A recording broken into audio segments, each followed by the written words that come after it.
borrow your hat? Yes, but you can't wear it. That, ladies and gentlemen, was consent. Booyah! Can I borrow your fries? That, ladies and gentlemen, was not proper consent. It needs to be a verbal, ensured yes. Hey, can I borrow your phone? No, I love block glass way too much. Ladies and gentlemen, that's how you say no. Wondering what consent is. Well, consent is permission for someone to do something in regards to you. It doesn't necessarily have to be about like touching you or like borrowing something of yours, but you also, if like a police officer doesn't have a warrant, they need your consent to like search your vehicle or your home or any of that. Consent is very important because like you don't want to just like get touched, or like you don't want to have the police officers find the illegal substances in your car when they don't have a warrant, because like they kind of cheated, you know? Like it's not fair.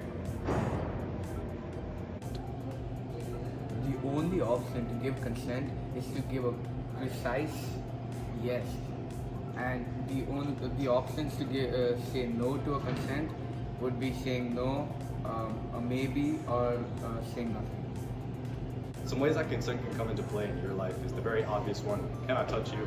I always say no. I'm scared of women. The second one is more so for things like, can I borrow your pencil? Can I borrow this? Can I borrow that? Can I copy off your homework? No. My homework is mine. My pencil is mine. My pen is mine. Can I search your car, but I don't have a warrant? Can I search your home, but I don't have a warrant? Sure, I know you have methamphetamine in that car, but I don't have a warrant. No, you are not finding my meth supply.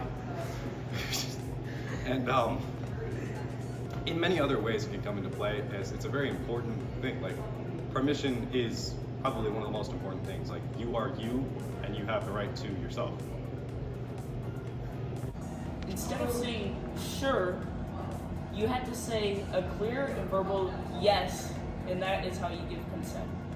People without consent can face legal consequences such as jail time. He's here to meet a 14-year-old girl. She gave you consent. Wait a minute! Neither of you are the age of consent. That's illegal! Illegal. For those of you who don't know, the age of consent in Michigan is 16, although there is a clause where if they hold a position of power over you, such as a manager or boss, the age of consent goes back up to 18. You cannot be 16 and have intimate encounters with your manager. I'm sorry. Yo, James, bro, what's up? Stop touching me! He's here to meet a 5-year-old. Some ways that consent could come into play in your life is the very obvious option: can I touch you? I would always say no. I'm scared of it. That was so